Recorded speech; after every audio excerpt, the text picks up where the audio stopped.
Los Angeles continues to battle devastating wildfires. Over a week has passed, yet the inferno is still spreading. How did the fire start? Investigators are searching for answers. Speculation is running wild. Climate change, faulty power lines, deliberate arson, mismanagement of resources, anything and everything is being blamed. But one theory is gaining more traction than the rest. ChatGPT caused the wildfires. That's right, social media has a new scapegoat, ChatGPT, the same AI chatbot that can do maths and pen poems. Before we tell you why, let's quickly also look at the situation on the ground. 25 people have died. 6 million remain under a fire threat. 2 fires are currently active, the Palisades and the Eaton fires. Firefighters are battling these blazes, but powerful winds make it very difficult. The conditions are expected to ease this weekend, but Los Angeles still has a long road to recovery. Which brings us to the culprit. Social media users say ChatGPT caused the fires. But is that true? Is ChatGPT really responsible for the fires? And why is social media blaming artificial intelligence? To understand that, let's look at how ChatGPT works. Imagine you type a prompt into ChatGPT. The prompt is turned into code. This code flows through a network of servers. The servers run thousands of complex calculations, and ultimately they produce the best possible response for you. Now, all of this happens on massive power-hungry servers. These servers work hard, so they generate heat. Lots of heat. And so data centers need to prevent overheating.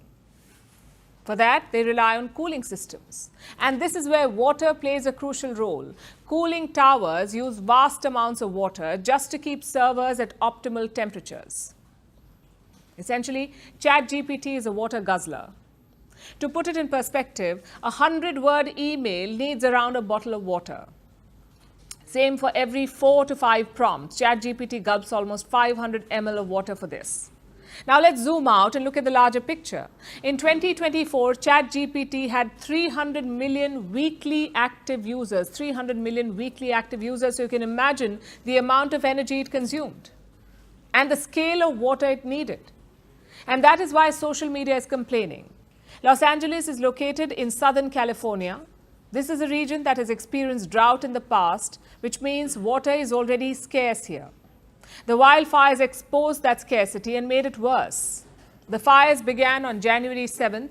Soon, fire hydrants were low on water. The LA Fire Department was panned, and that's when social media started connecting the dots. ChatGPT relies on water. Los Angeles is running out of water. So naturally, ChatGPT must be to blame. The fact is, this theory holds little water. The fire hydrants ran dry because of overwhelming demand. On top of that, the municipal water system is poorly designed. It cannot handle the demands of fast-moving wildfires. So this is not an AI problem. This is an infrastructure problem.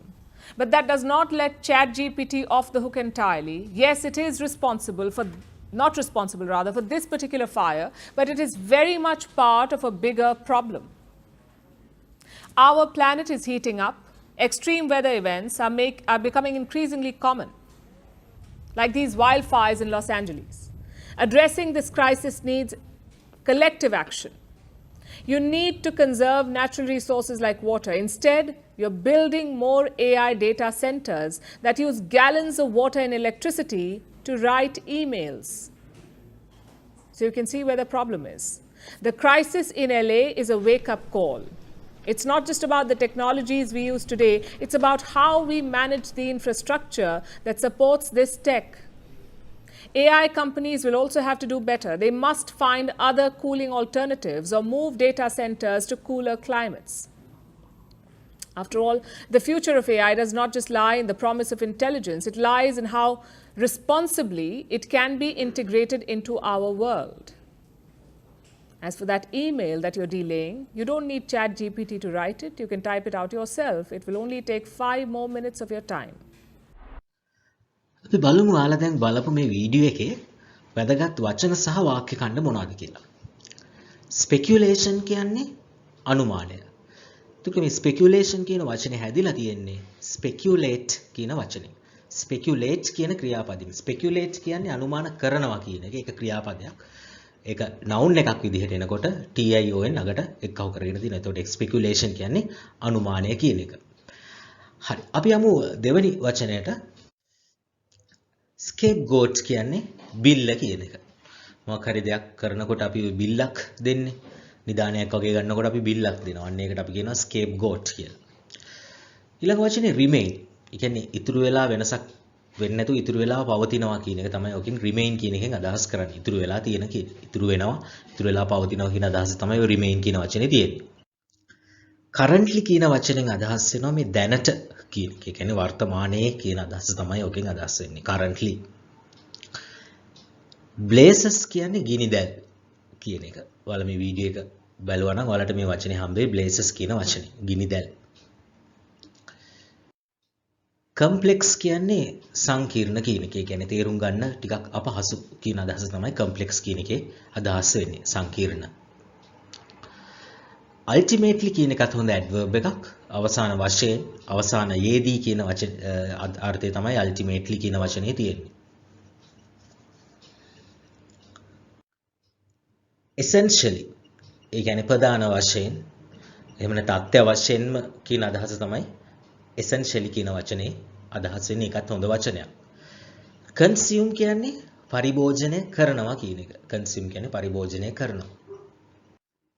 drought කියන්නේ නියගය කියන එක. drought නියගය. ඊට පස්සේ හොඳ වචනයක් තියෙනවා scarcity කියලා. scarcity කියන්නේ හිඟය කියන එක. ඒ කියන්නේ හොයාගන්න හරි අපහසුයි. හිඟයක් තියෙනවා නම් අපිට scarcity කියන වචනේ භාවිතා කරන්න පුළුවන්. ඒකත් හොඳ වචනයක්. overwhelming කියන්නේ අධික ලෙස කියන එක තමයි ඔකෙන් අදහස් කරන්නේ. සමහර අවස්ථාවලදී නොතකා සිටිය නොහැකි තරම් බලවත් කියන අදහසත් මේ overwhelming කියන වචනේ තියෙනවා. මේ overwhelming කියන වචනේත් හොඳ වචනයක්. දැනගත්ත යුතු වචනයක්. increasingly කියන්නේ අධික ලෙස කියන එක. ඒකත් හොඳ adverb එකක්. increase කියන වචනෙන් තමයි increasingly කියන එක හැදිලා තියෙන්නේ. ඒකත් හොඳ වචනයක්. conserve කියන්නේ සංරක්ෂණය කරනවා කියන අදහස තමයි conserve කියන වචනේ තියෙන්නේ. අවසාන වශයෙන් හොඳ වචනයක් තියෙනවා infrastructure. ඒ කියන්නේ යටිතල පහසුකම් කියන එක. infrastructure. ඒකත් හොඳ වචනයක්. මම හිතන්නේ මේ වීඩියෝ එකක් බලලා මේකේ තියෙන අමාරු වචනත් ඔයාලා අධ්‍යයනය කරනවා නම් හරි ලේසි ඔයාලගේ ඉංග්‍රීසි දැනුම දියුණු කරගන්න. ඉතින් මේ වීඩියෝ එකට අනිවාර්යෙන් කමෙන්ට් එකක් දාන්න. තව ඔයාලා මේ වගේ වලට කැමති නම් අපිට කමෙන්ට් කරලා ලියලා එවන්න. ඒ වගේම යාළුවන්ත් එක්ක මේ වීඩියෝ එක ෂෙයා කරන්න අමතක කරන්නත් එපා. ලයික් එකක් දෙන්න අමතක කරන්නත් එපා. බොහොම ස්තුතියි. අපි මේ වගේ වීඩියෝ එකකින් නැවත හම්බෙමු.